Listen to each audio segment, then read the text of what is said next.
speaking of liars, Josh Denny, I don't know how. Is there a quick way to get into Denny? I'll just play you. He teamed up with Natasha Perlance, and you got to hear this guy. He lies about everything. You know what? How about we do this? How about I treat you? I didn't plan on doing this, but how about I treat you? I'd like to introduce Denny to everybody, if that's okay. How about we do this? You've seen this clip, but a lot of people aren't in the Bring Back group. Let me play you this. Josh Denny was a co-host on Nobody Likes Onions. How about I play you the day I called in to their show? And maybe that'll introduce you to Denny. I know some of you have seen this if you're, on the net and in these groups and stuff, but a lot of people don't go into the group. So how about I do this? I didn't plan on this. This is going to be a lot of just watching.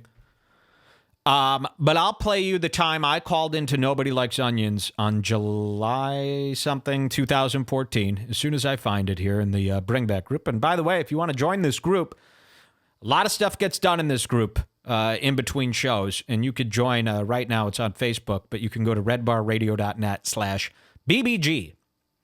It's where all the shit goes down. Okay, so here it is. This is from July 7th, 2014. This is on an episode NLO 1035, and the episode is called Defending Denny.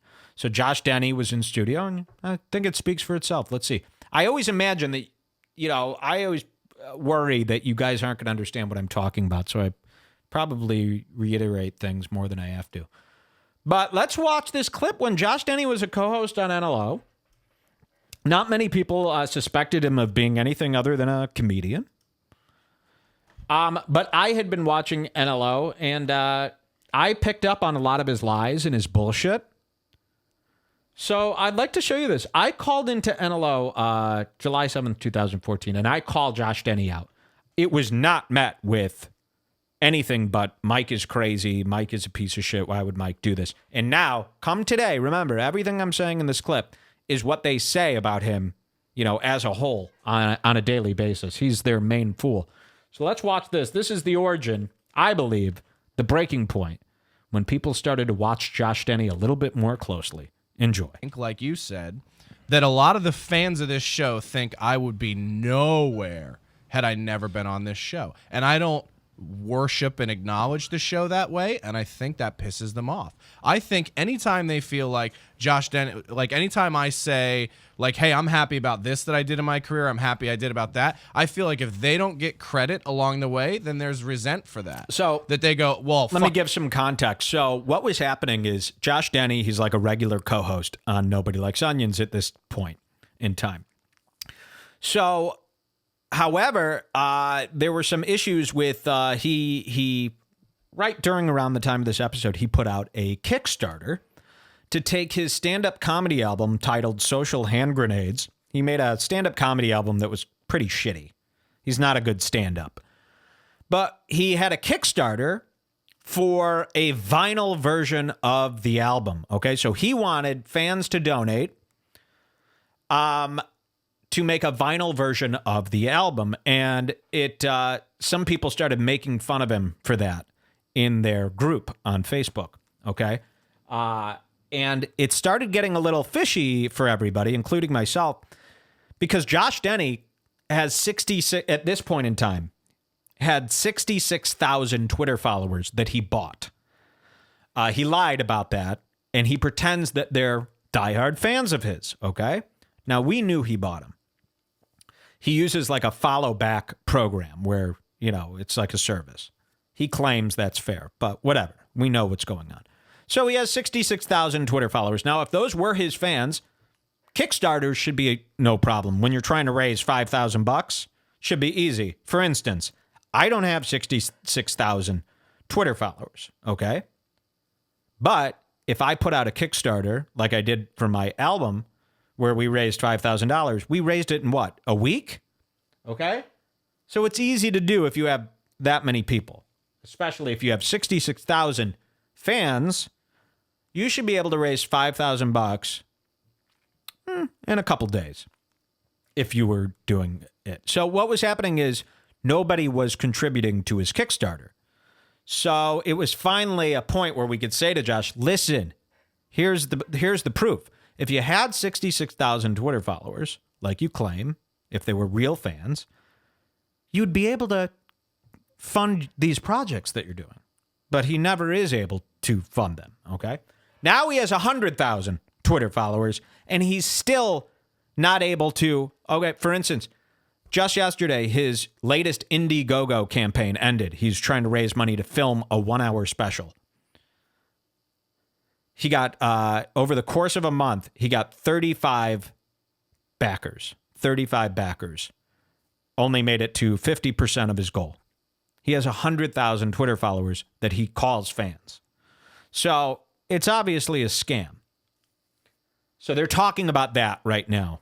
They were talking about people making fun of Josh that day in their group. But this is right as people started thinking twice about Josh. So that's just a little context of what they're talking about here. And then I call in.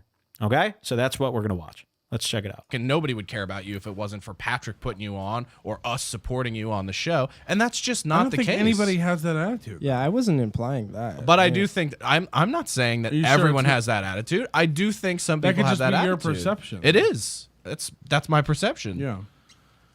But I don't get that vibe. But I do get that vibe. I get that vibe where they're, because I don't get this whole like, oh, he's so afraid of failure. Like, if I were afraid of failure, I would be on LinkedIn finding another 6-figure-a-year job that I'm more than qualified. By the way, every line out of his mouth is spin, manipulative, and a lie. It just is. I need you to know that about him in advance.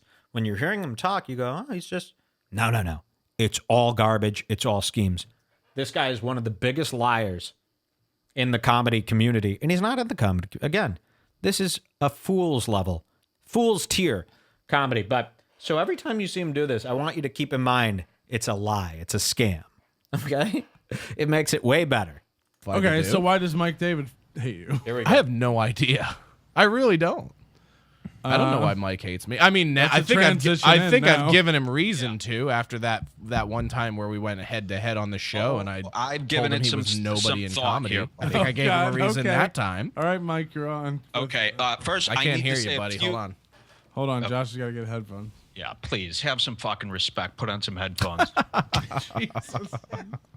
And I have to preface this with a few things. I got to get out some real honest things so people know where I'm coming from. Okay. First of all, Patrick, that's why I need to say this first. So this is long. This clip's a little long, but can I just play it and sit back? There's some stuff here that just goes on a little long, but it's easier than me skimming through. So I'm just going to play it, and hopefully you like it. First of all, I am fuming. 100% fuming. And then immediately I need to say this, Patrick, I 100% have respect for you and this show, and I don't want to come on here and start annoying you with these calls, okay? That's first. But I can't sit here and listen to this liar go on and try to trick us once Okay, but Mike, again. Hold on. But before you launch into this fucking theater of the mind Here we go. See, I can't do it. Hold on. All I'm saying is drop the flowery language and the over the top. I want you to be real because I got to interrupt here because I am mad at this now in hindsight. Patrick has a real problem with me, doesn't he? Patrick has a problem with just how I talk and do my thing. Look how he rolls his eyes at me. I don't like that. I'd like an apology. I'm only half serious, but there is a problem there. He always talks to me as if I'm like some out of it. And if I'm out of it, whew, this whole if what I'm doing over here is less than this, well, then it just doesn't make sense. If you get my drift. Okay, anyway, back to it. it's hard to tell if you're fucking on what level you're fucking with him, which you are on some level. Well, sorry. This is how I perform, Patrick. Okay, well, we don't like it. You don't like it. Okay. You don't like it. It bothers hosts when other people call in who have shows for some reason. We like honesty here. This is complete honesty. All right. You know, I don't know why you would think this is dishonest. Why? Because I'm going to pepper it in with jokes to make it not annoying and entertaining? Kind of. It's a show. Okay. It's a fucking show. All right. Listen, see, me calling into other shows bothers the hosts for some I'm reason. not bothered. I want you to be fair because I think he I'm being deserves fair. you to talk to him honestly and without jokes. I don't think he deserves shit. He's not a fucking seasoned entertainer. He hasn't earned any of this. This is the problem.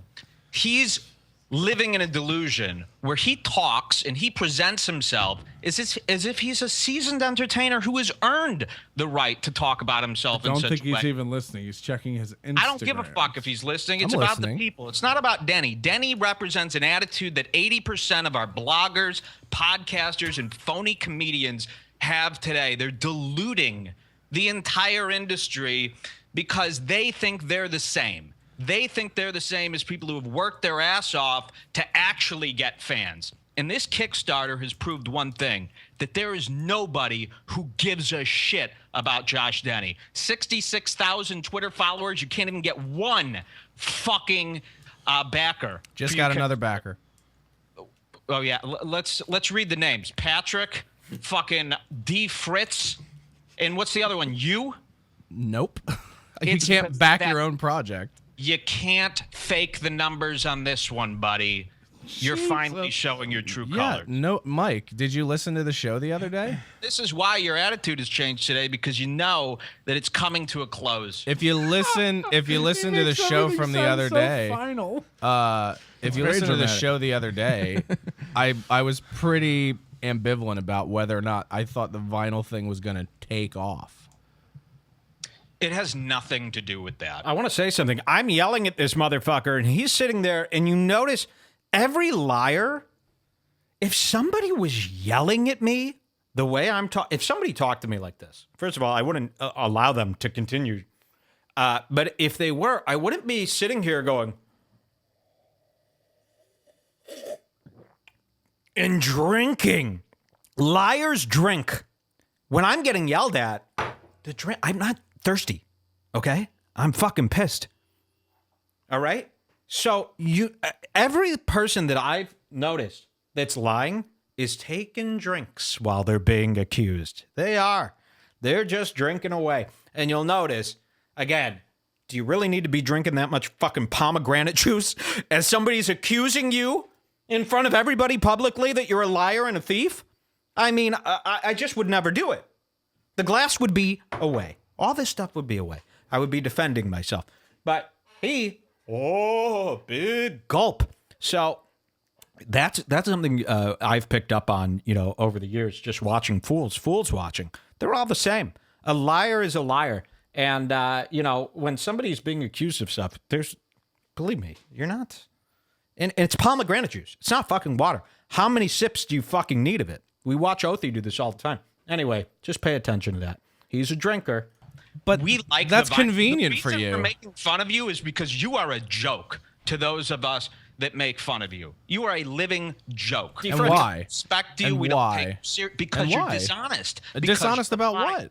About everything. You take everything right to the line where we can't officially call you out. We can't catch you, but we all know you are twisting the truth right up to that line. What am I twisting Right the up to truth where about, we could Mike? actually catch you. Mike, what You am I want me to twisting the truth Okay, about? Here we go. Perfect example. Let me go to your Kickstarter, which is a permanent tab in my browser. Okay. Thanks. I'm fucking insane about I'm a this. backer and I don't even have it as a tab. Good. I'm crazy. I'm fucking obsessed with this situation because it's really driving. Why? You should have Kick Track open probably Here's if you want. Patrick, you Kick ask a Track open. great question. What a great question. The didn't ask reason any I'm question. frustrated, and I've been thinking, I was worried about this morning. I go, Mike, why are you letting this take you over? Why is this charging? Very you? good question. This is a big question, and it really worried me, and it was concerning me. And then I did some deep thinking about it. I Why? hate to be. Why are is you deep thinking about Josh Denny? That's a really good question, it's too. very important. Listen, Patrick, if you want to belittle it and make it unimportant, then why is anyone listening to this show? If everything is so stupid on the other end of it, if all of No, our people opinion- love drama. Don't get me wrong. That's not what I'm saying. I'm saying exactly. well, Why am I? you have a hard on for It's not a hard exposing something. I'm pissed. Okay. He has frustrated me. He's ruffled my feathers. And again, I did look at it. I go, Mike, why is this interesting you? What are the actual? Can you get to it? Is it selfish? Am I doing it Because for? at least Josh and I have done this where we've butted heads a handful of times, and it's like after 2.5 hours of screaming at each other, we get hungry enough to bury the hatchet. Here's the difference. Here's the difference. You're his friend, and that's fine. I ain't. I like Nobody Likes Onions. I listen to him, and I just hear him shoveling horse shit down everyone's throats, and Patrick's never in a position to, I'm not blaming Patrick for any of it. And I good. certainly don't want this to come across as Patrick has made a mistake by having Josh on, or Patrick lets Josh slide. That's not what I'm saying I think at all. Josh is very funny, on and off the show. Not even a concern of mine. Him being funny is not a concern. I would right? hope not. You put me up in your club. Oh, shit. I'm just saying. You Do you want to interject here? I put him up in my club because Patrick Melton showed up with him. Okay? I booked Patrick to headline, and he showed up in Chicago with Josh Denny and said, could Josh do a guest spot? And vouched for him. So, yeah. I don't know why I didn't say that there. That's a mistake. But that is the only reason. And again, you'll see. This isn't an argument about is he funny or not. So, here we go. me up in your club, and I remember coming off, and you're going, "Yeah, you were really funny." I'm And when not we spent time together in Chicago, I thought we all had a I'm not saying blast. you don't have the ability to be funny, okay? But that don't go patting yourself on the back just yet. You being able to make a few good jokes in there doesn't make up for the attitude and the lying and the delusions and the watering down of everybody else who actually see. That's what I figured out is really making me mad. It's that people like you dilute. You take the word podcaster and you make it a joke. You take the word blogger and you turn it into what it means today. You take the word comedian. How much weight do these titles hold when you got, here's Josh Denny's bio on Kickstarter that he wrote himself. Josh Denny is a stand-up comedian, writer, and director based out of Los Angeles, California. Josh has been a touring comedian since 2007 and has released multiple albums since 2008, reaching over 1 million content plays. Do you see how you brought it right to the edge of truth? So we can't call you out because you could go, I have had 1 million content plays. I have toured. You know... Okay, so what's your fucking point, Mike? The way you word things. I'm and sorry say if you think that you means try to trick us. You try to trick us. You are more. If he actually has 1 million content plays and he says I have 1 million content plays, what's the trick? yeah.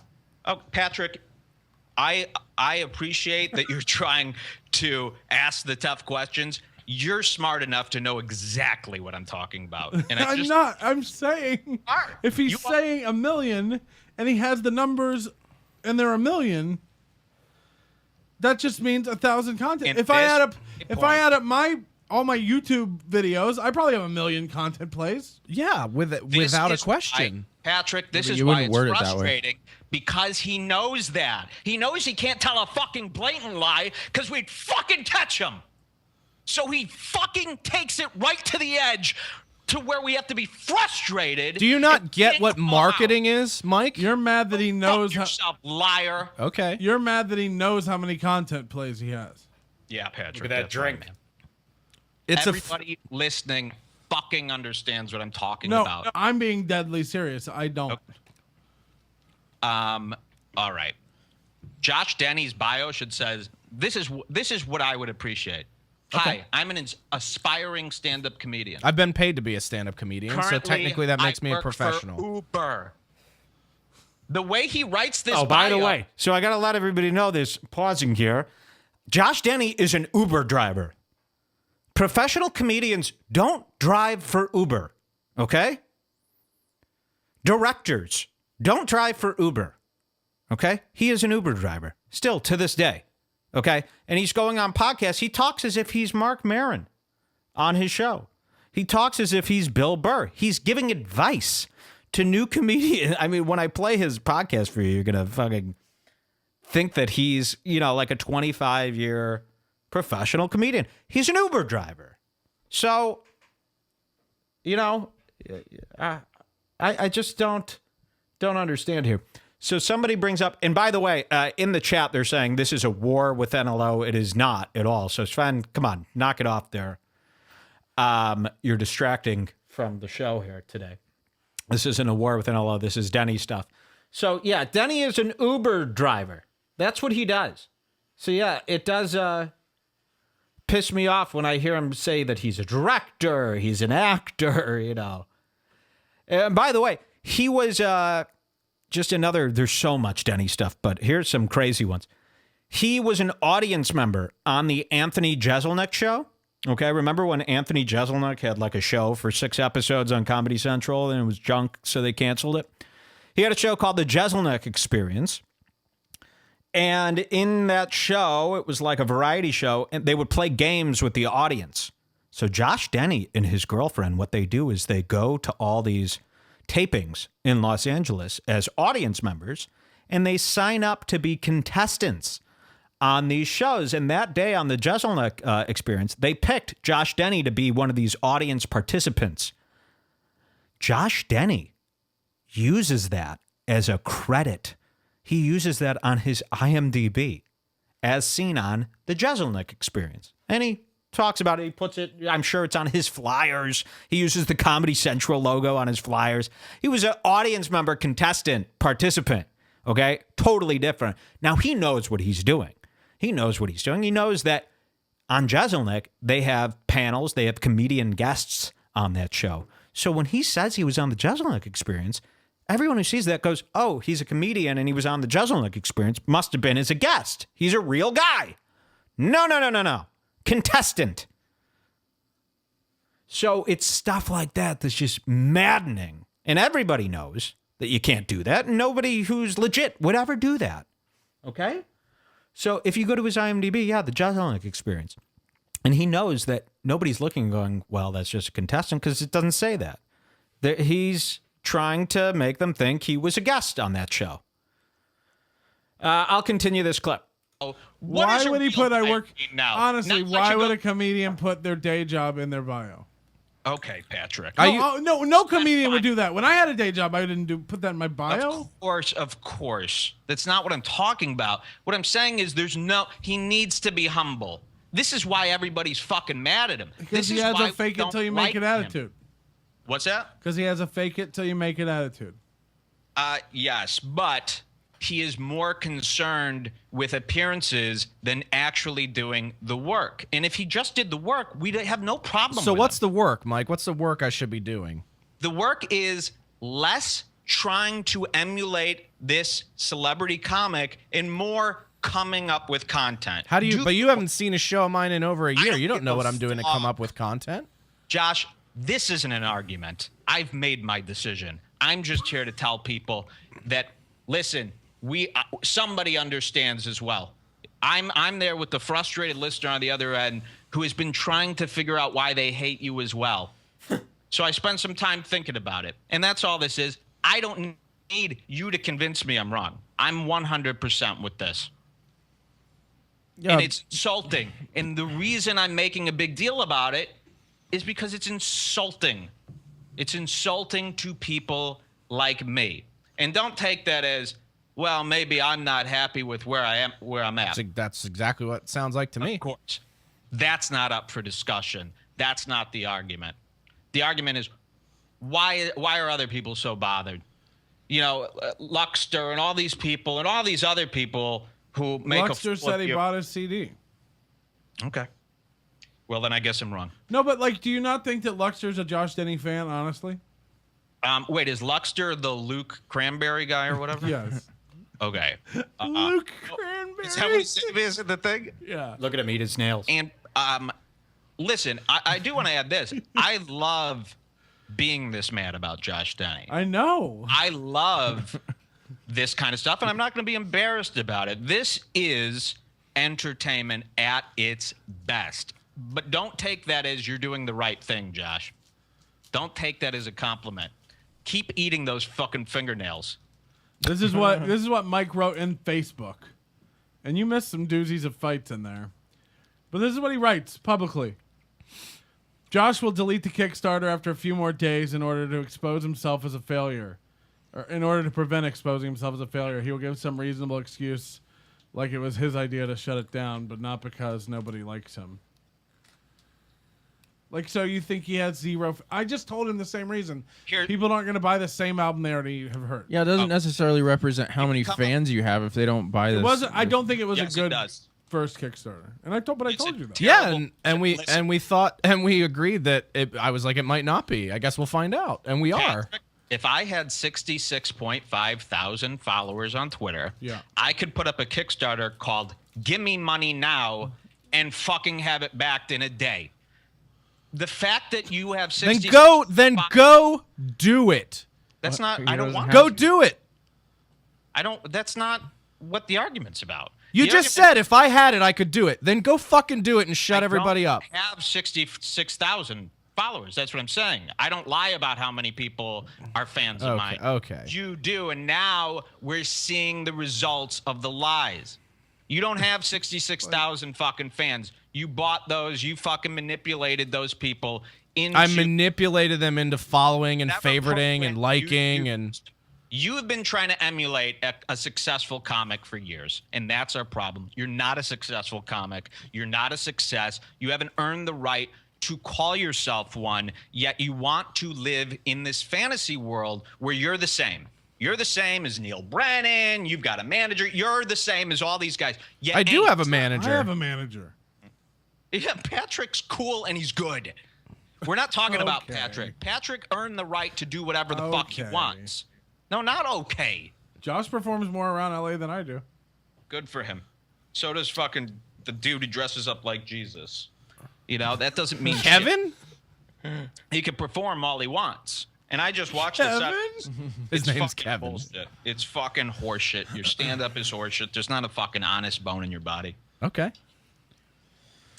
You know the thing that's going to kill you is that it's only you. You're the only one that thinks exactly like you do, Mike, and there are thousands that disagree with you. Okay, well, where are the thousands? Show me the thousands. I don't know. Maybe they're at work, dude. I don't know what they're doing right now. And everybody knows it. This Kickstarter, what are you going to do when you have 5 backers and it's day 30? What then? Then you're going to blame it on, I'm not going to make a comment, Mike. It didn't work. Where are the thousands of people? Because let me tell you something. If I put up a Kickstarter, no matter what it's for, it will get backed. Great. Go do that. That's your shit. I don't pay attention to what you do, man. You're not on my radar, Mike. That's not the point. The point is, if you did have these thousands of people that you just claimed to have, they would show their support, no matter if they want the album or not. It's the same as saying if Patrick has 30,000 Twitter followers, why can't he sell out every venue in America? It's not the same, but it is. I've never said because I have 66,000 Twitter followers, I've got carte blanche as a fucking artist. I've said I have 66,000 Twitter followers because they're just that. They're fucking Twitter followers. Where are you making up this delusion of grandeur that I just throw out into the world? Now we got some fight. I think it's just you angry that it might fucking happen for me and not for you. 100% wrong. Josh, I ain't your cousin. I ain't some deluded idiot that's going to buy into this fucking spin. Stop it. There's no spin, Mike. There's no spin. Go run your fucking empire that the world is in love with and just beat me by succeeding. If you think that I'm a phony, then go be real and fucking succeed. This is all about you. This is all about you thinking you lay claim to what real comedy is and what real podcasting is. I am the one who knocks. I am the one who dictates what legitimacy is. No one in the industry knows who the fuck Mike David is. I've said it before, and that's not changing. Keep it that way, phony. I'm not the one who wants that, idiot. Great. And it's happening. It's happening slowly but surely. And you can discount it as much as you want. Okay. Nobody is fucking cheering you on. Not one person, and people fucking hate me. Look, I hope when it happens, I'm the first one to read that you've slit your wrist. Now move on and find something more productive to do with your time. Deal. God. Or no that being deal. Said, good show, guys. Patrick, you are killing it. I don't think, the minute you brought up pay only, it's like the show turned awesome. I don't know what everyone scrambles. I fucking love this show. And you know what? I'm joining the overdose because you deserve it. Seriously. Oh, great. I'm joining right now. Good. Just be nice to me for like at least a month consistently, Patrick, because I don't really want to have a falling out with you. I haven't been mean to you. I know. I treat you I like know, but it's a the neighbor next door. Coming. We've been getting along for too long now. It's coming. A thing's going to happen. I can feel it. Well, let me know first. Just give me a heads up. Okay. Josh, you're a fucking fraud. How dare you? Okay. Bye, guys. I love the friendly sign off. Jesus. Hey, Patrick, love you. Josh, you're a fraud. Bye, guys. That's Mike's thing, though. That's what he does. But are you mad at Moody? So I'm going to pause it there. So cut to today. Everything that I accused him of is, what they talk about every day on the show. They cover everything Josh does now. And, he's their fool. Resident fool. The Kickstarter that we talked about here, he had 66,000 Twitter followers. That Kickstarter failed with 5 to 7 backers. He's had about 3 failed Kickstarters since then, and not one of them have been a success. He has 100,000 followers on Twitter. So he's going to tell me in this clip that you just heard, he told me that he didn't, buy these Twitter followers. They're going to talk about that. I just want to roll it a little bit more because continuing in this clip, they do get to the bottom of it, and it turns out that Josh, he does use a program, a follow back program, which is the same thing as buying them, kind of. It's this weird thing. If you go on like Instagram right now, go right now to like Selena Gomez, click on her picture, and you'll see something pretty weird. You'll see most of the comments are all these weird people just saying LB, LB, LB, FB, FB, FB. And I'm going, what the fuck is this? It's like millions of people. And what they're saying is follow back, like back, meaning if you follow them, they'll follow you. It's this weird twisted thing where everybody just wants to have a huge number of followers.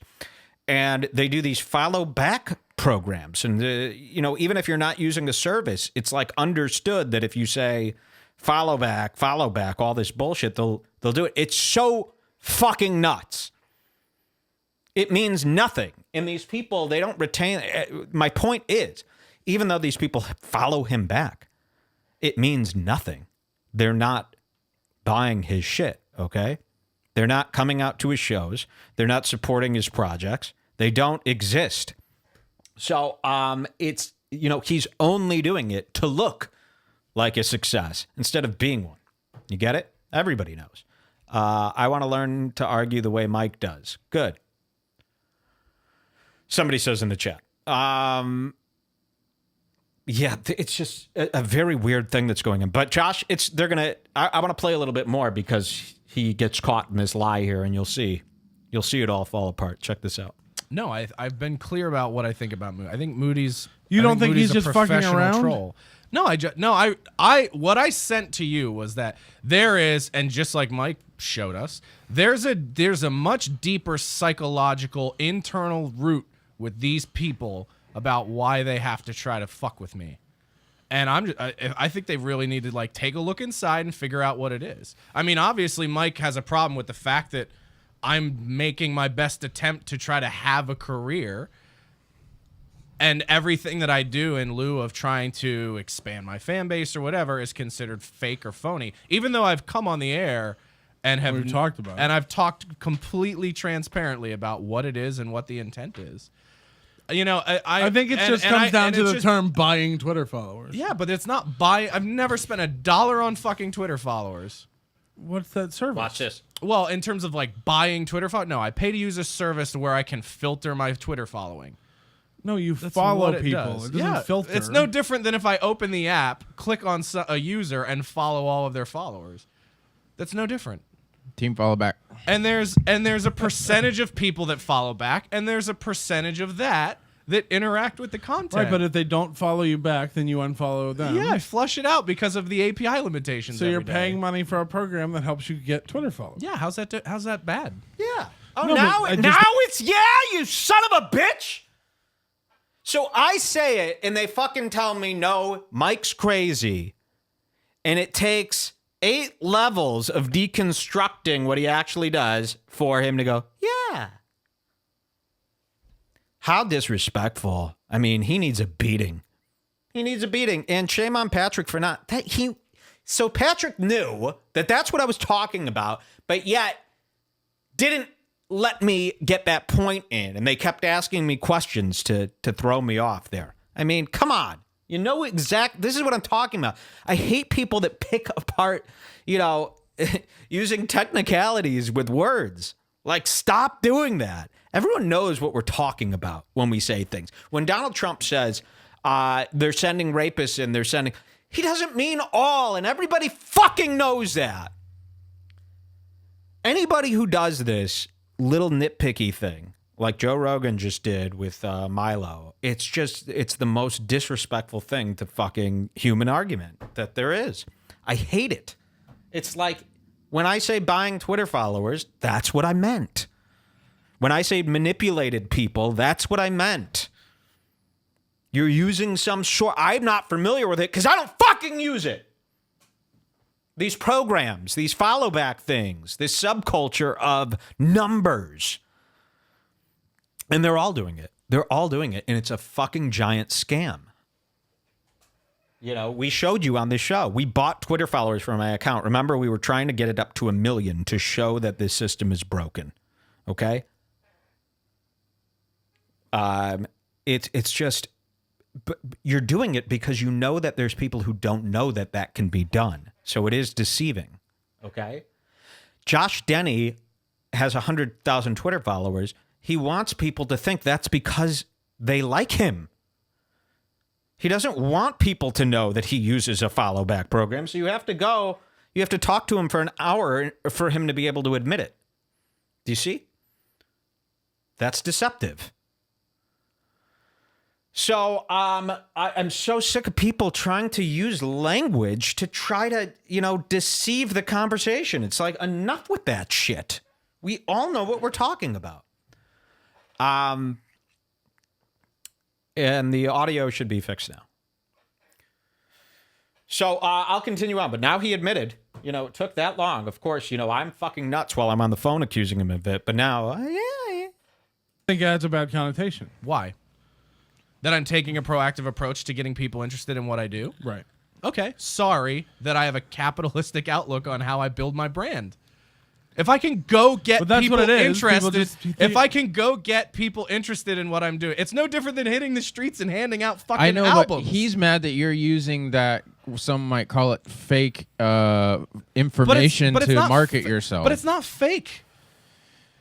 The only people that stay as followers of mine are the people that are genuinely interested in the content. I know, or but don't not care everybody who they're following. That could be true too. Right? Yeah. Could be. But that also shows up in the fakers scores. If my other point is, Twitter follower number could have been useful. Okay, let's pretend it was all honest, and the people who followed you on Twitter followed you because they liked you. Let's pretend that we live in that kind of world, like we used to when Twitter first came out. Let's pretend. That number was useful. It was a great way to see who's somebody and who's nobody. It was a great way for the industry, and the industry still uses it that way. But now it's all fake. So when you go to somebody's account and they have 100,000 followers, you got to go, well, is it all bots? So now it means nothing. Now it means absolutely nothing. You destroyed it with your fakery. So that's why I have a problem with it. That's why I have a huge problem with it. He's using it because he wants people to think he's a big deal when he's not a big deal. He just signed up for some subscription and got a bunch of numbers.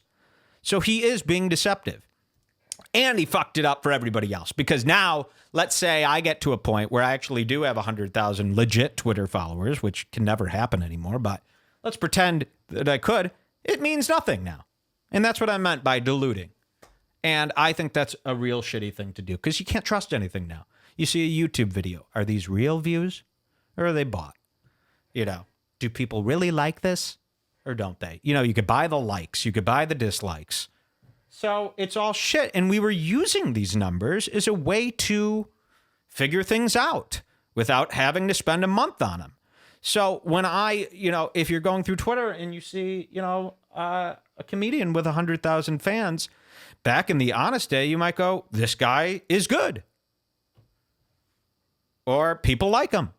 But now it means nothing. So he fucked that all up. Twitter should sue him.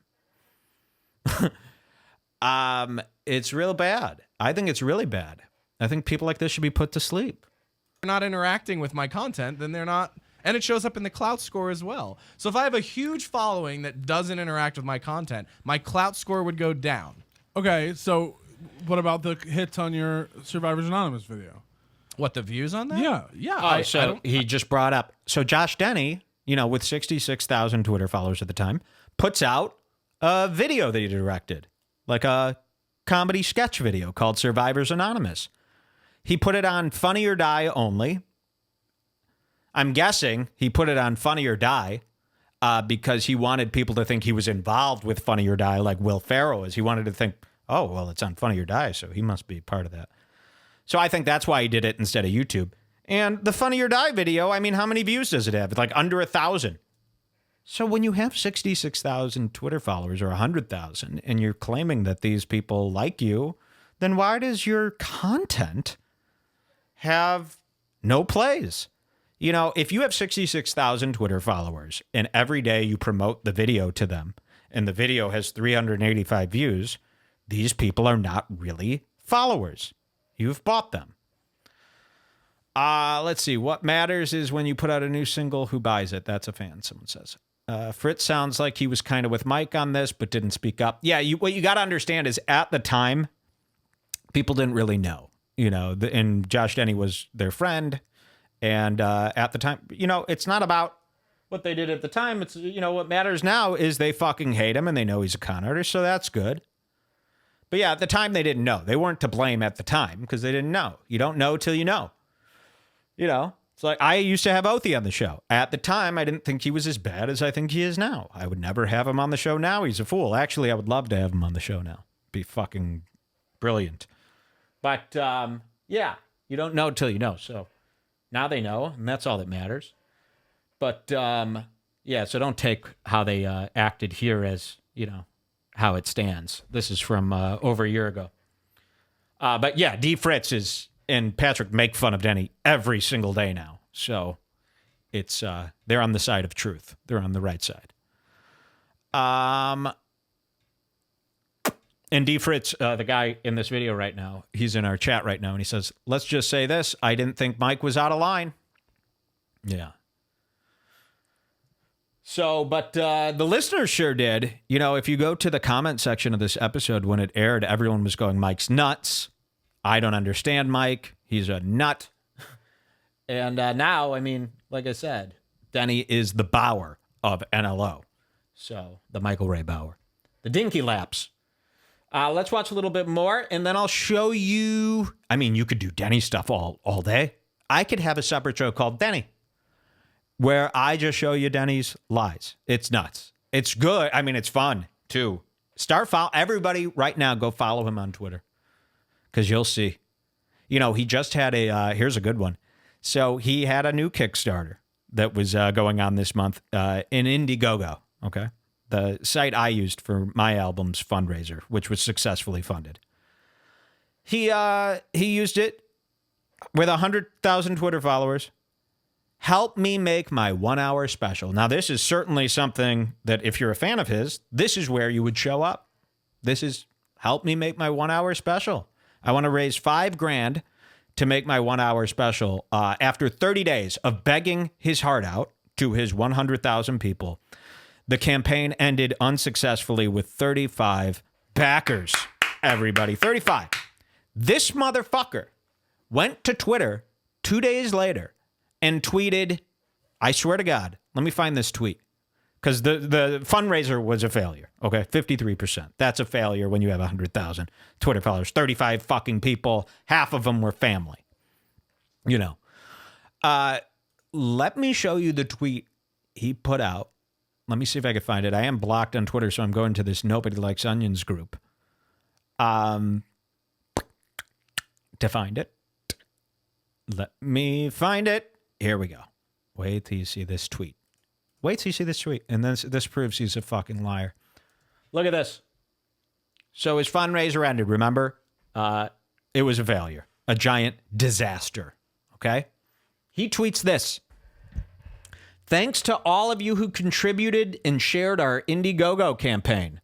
With some after the buzzer contributions, our first round is now funded.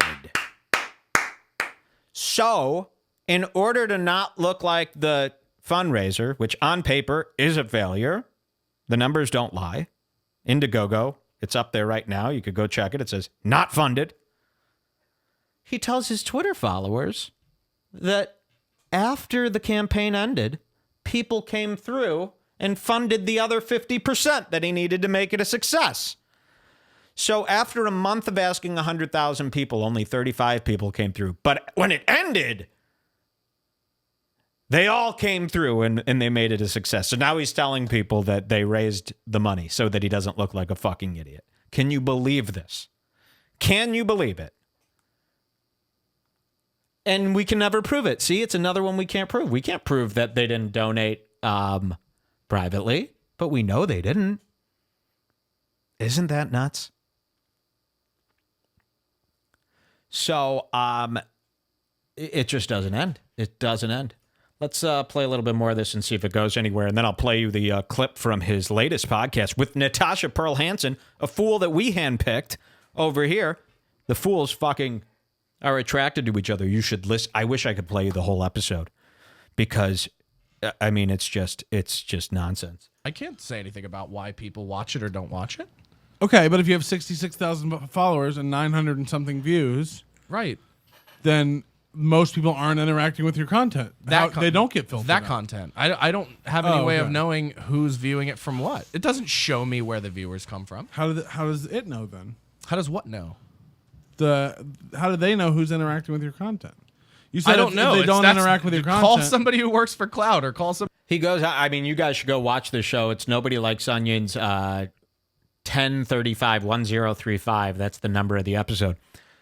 He goes on to say in this episode that he gets work, like industry work, comedy work, out of driving for Uber. He literally says this on the show. He says that he has meetings in his Uber car, like he picks up strangers and they turn out to be in the industry and they ask him what he does.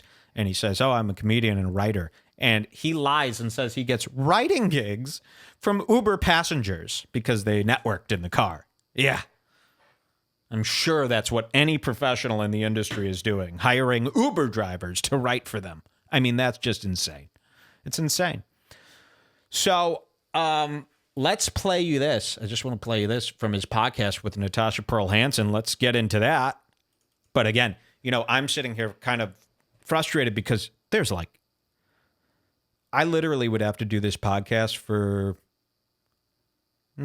65 hours straight to cover all the Denny stuff, which disturbs me because I wish everything that was in my head was in yours. That's how I feel about everything that I talk about in the show. I just get so upset that I can't show you at all. It's like too much. But I can play you this. So let's do the Denny with Natasha Pearl Hansen. He has a podcast now. Josh Denny has his own podcast called March of the Pigs, which NLO's fans call March of the Fibs. Great name. Let me find this. Josh Denny, NPH. Check this out. 24 minutes in, I got to play you what I heard. And I listened to this whole thing, jaw dropped the entire episode. Me and my wife listened to this. It's what we do. We find enjoyment in this. And it's angry. Again, I got to say this with every fool. I get into it on the show, but this is for fun, okay? I'm not actually, this isn't like a problem that I have in my life. I do this for fun. Show it to us, Mike. We've got time. Great. People like this stuff, right? Because there's another guy on the end of it. There's a real person on the other end of this who won't defend himself. Where are you, Josh Denny? Come on my show. So let's see. Can I fast forward through this? Or does it not? Oh, no. Can I download it? Why is it not playing? Oh, there it is. But it doesn't give me a thing to fast forward through it. Oh, yeah. It's just invisible? I don't get it. Okay. Maybe somebody could send me the iTunes version of this one. Or I could find it myself. Yeah, Andy Erickson backed his Indiegogo. Yeah, it's just fools. He's convinced other fool comedians to help him with this. So let's go to the iTunes store and find this. Josh Denny. on iTunes. Woo, Social Hand Grenades, his album. Woo, what a flop that was. Let me find his podcast. Here it is, March of the Pigs. March of the Pigs, Natasha Pearl Hansen. Let's go ahead and download this episode here so I could scroll through it. Is it giving it to me? My podcasts. Oh, you guys could see my podcast now. Here's March of the Pigs, unplayed. Here it is. Okay, so I got to get to 24 minutes in here. Wait till you hear this. Let's see. Is it going to play? Okay.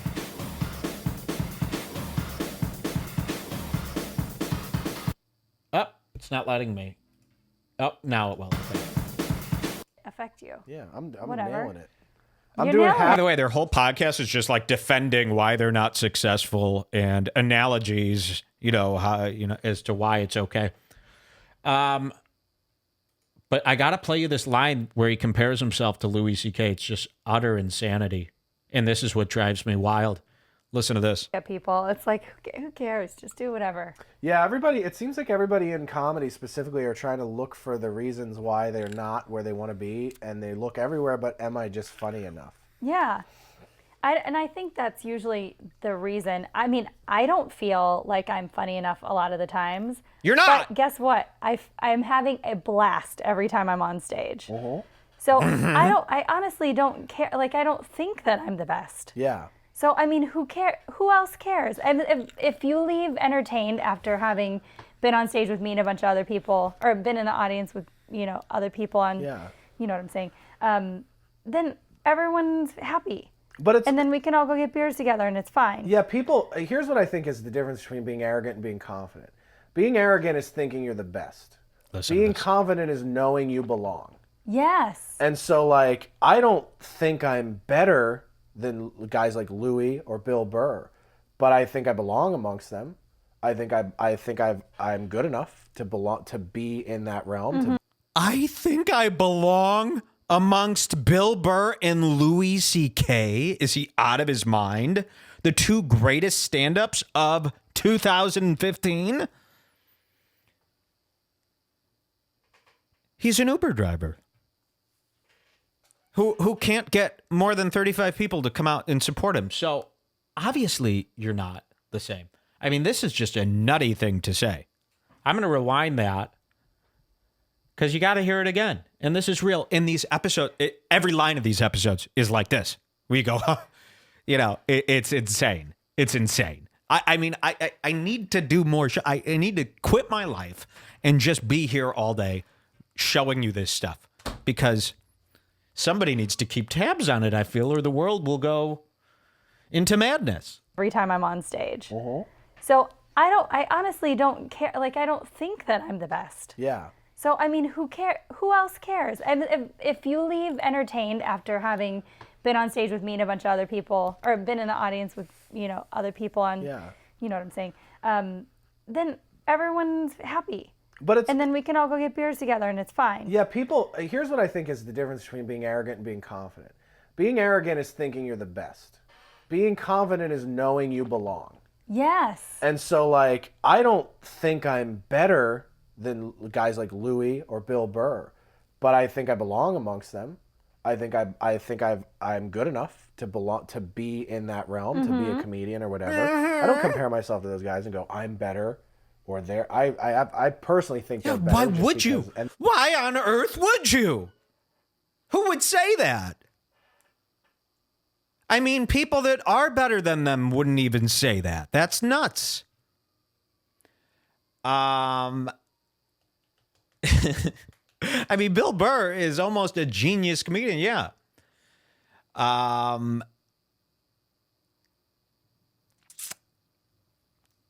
Yeah, I'm blown away by this. I just want to keep playing more. I'm going to play more. Listen. Everyone's happy. And then we can all go get beers together and it's fine. Yeah, here's what I think is the difference between being arrogant and being confident. Being arrogant is thinking you're the best. Being confident is knowing you belong. Yes. And so, like, I don't think I'm better than guys like Louis or Bill Burr, but I think I belong amongst them.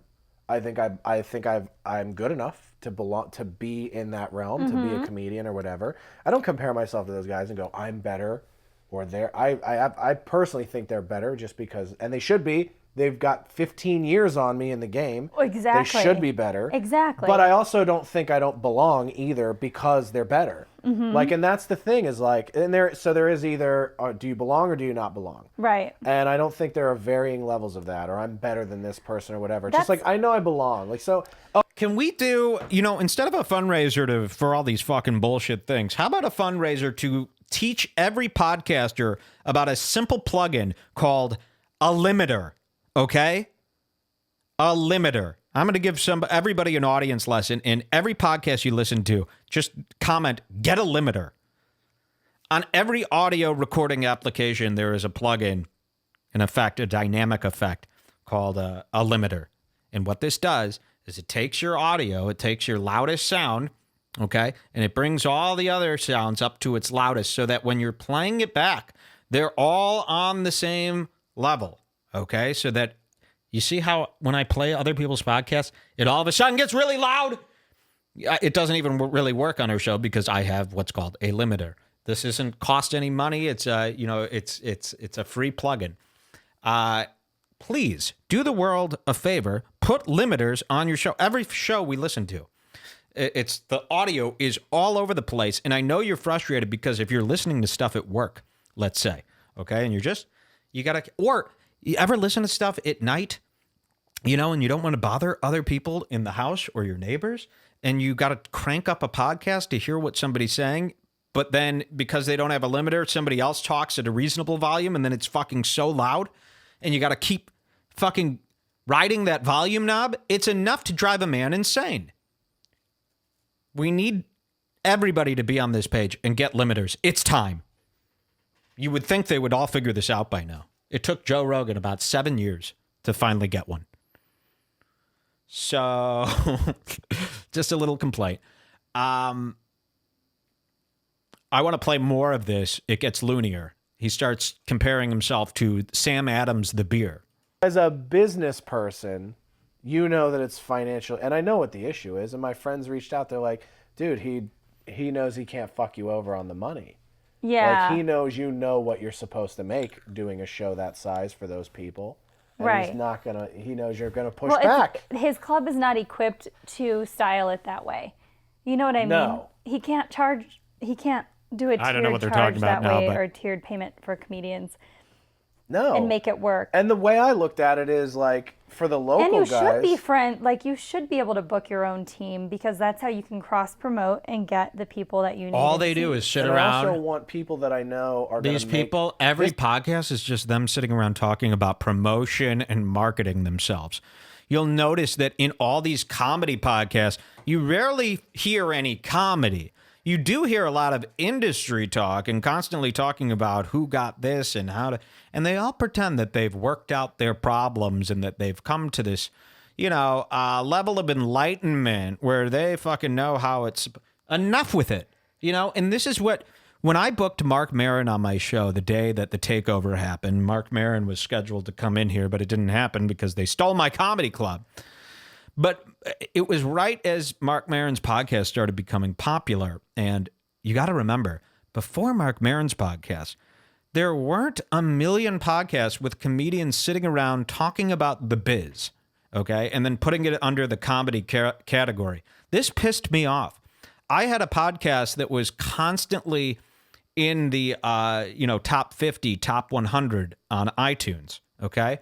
And then every comedian decided to put out their own podcast under this idea that, hey, man, everyone, there's no competition. We could all listen. You can't, okay?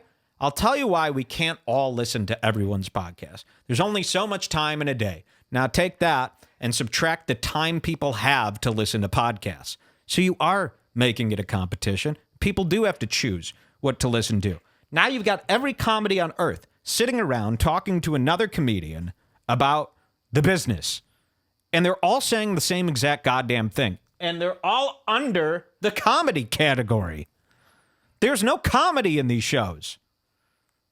It's just comedians whining. It needs to stop. Get them out of there.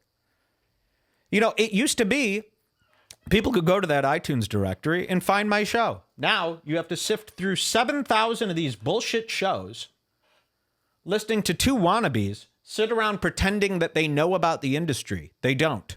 They're mimicking the things they've heard elder comedians say. It's all they're doing. And people like Mark Maron should be upset about it. That's what I wanted to ask Mark Maron when he was... I was going to say, how do you feel that you've opened the floodgates to all these comedians mimicking your show? And I'm not going to let him just answer with, I think it's great. I think it's great. Yeah, is it great? Nobody gives a shit about the demolishment of everything. Anyway, so yeah, these two bozos will just sit around these two. You got an Uber driver talking about, you know, the right way to fucking play the industry. That's nuts. An Uber driver. I mean, nothing more pathetic than a driver. That used to be an immigrant. A driver used to be a turbined Indian man.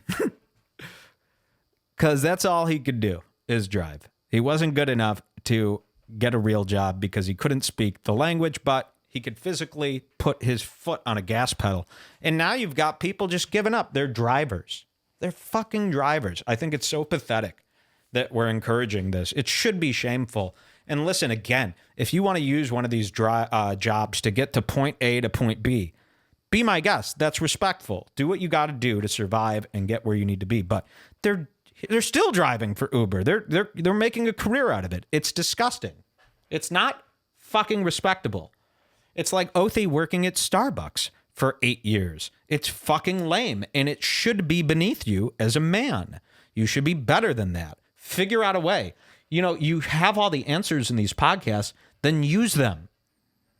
If you know all this shit that you fucking spew out in these podcasts about how the industry works, then you wouldn't need to be driving for Uber. It just doesn't make a lick of sense. Let's continue because he's going to compare himself to Sam Ash. So people don't come to my shows and sit through 3 shitty comedians and watch me and go, let's do that again when they come to town next time. The reason so many people wanted me to come back again was because our show was great. Yeah, it was super fun. It was Corey, you, me. I think we had a couple guest spots each night or something, or one each night. But it was such a diverse lineup, such a strong lineup. Everybody had great sets, and it was the kind of show where the audience hung out for like 4 hours. Oh yeah, we all hung out together and had over. So much fun. And it was sort of like there were groups. Like you had a whole group of people, I had a whole group of people. We were swimming between them. Yeah, it was just like that's the best show. And when people have that memory of like that was a fucking party, like they'll come back to the show when you come to town again. Yeah. But like if I go up and it's the semantics of like, well, the club put up these 3 people that don't fit my style. Even if they're good, if they don't fit what my audience came to see... He doesn't have an audience. It doesn't work. Right. It doesn't work. And so, well, and I feel like that's what people are missing sometimes when they judge what comedy is. Talking to me. For everybody, it's something different. But what it's all about is...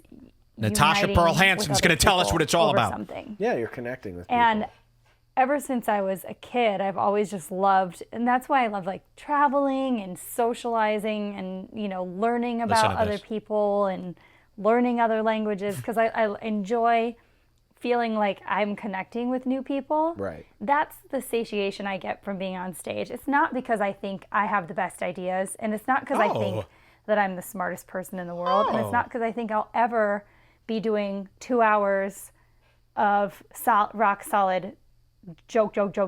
Right. But am I having a blast in connecting with people and laughing with them? And afterwards, I now have like 5 good friends in that city or 10 good friends in that city. Yeah. Always. Yeah. That's what it's about for me. Yeah, it's just, I don't know, man. You don't. It's so funny to me how people judge themselves in the business, and it is sort of that feeling of like, well, if I'm not the funniest, I don't belong, and it's like, people judge but themselves there's a because place people judge you all the time, and that's fine. That's what's supposed to happen when you're in a business where you're putting yourself out there all the time. Yeah. But you know, I think you're able to just choices that make this a fun business, and not everybody makes those choices. Some people try to make it a really negative business, and it's not supposed to be. I mean, well, it's the a lot whole like point. it's a lot like beers, and I'm not a There we drinker, so go. this is a fun analogy for me to make. Fun Okay, analogy. but there's not only Bud and Miller, Yeah. and there are some people. There's something for everyone. Tons of people love Bud and Miller, right? And then there are people who are like, I only drink Angry Orchard. And I I only drink specifically PBRs. Like, am obsessed with smoked and oaked, who maybe like 20 people in LA know about, sure, but I I've now never heard spread of the it. word. I've never heard of it. And so But I'm I a don't- smoked and oaked. or Sam Adams or any of these other things. But like, I have no problem being Sam Adams.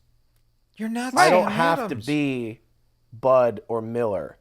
So like in the comedy comparison, if the Bud and the Millers are, and the Coors are like Louis and Bill and everything else, that doesn't mean if you're an arrogant bastard or you're a dogfish head that you go, I guess we just don't make beer because there are bigger beers.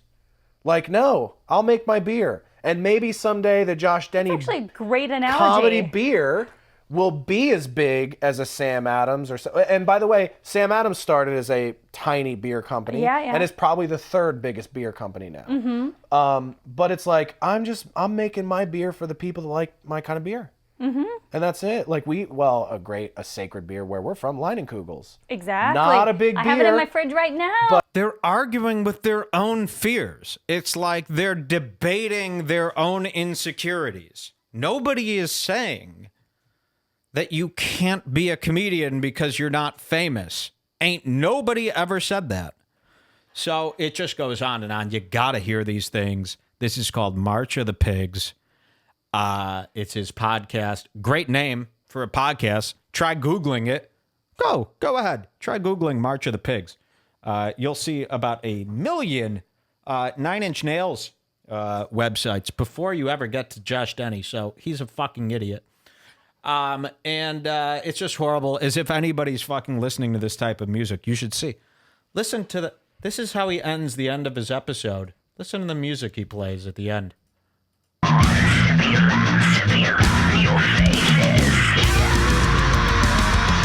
Could you imagine if Redbar ended with this music? He's fucking out of it.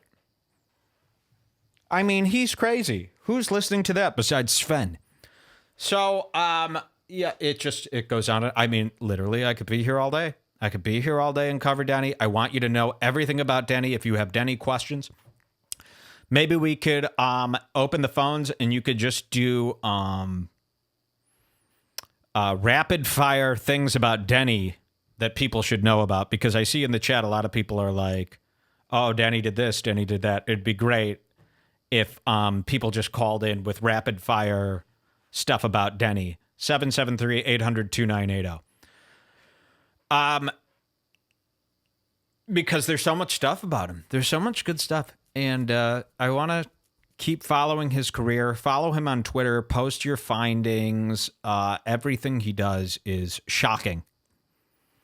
And, you could go through this whole podcast and every line is fucking nuts. And Natasha Pearl Hansen's lines are even nuttier. There was one point, she started talking about it here.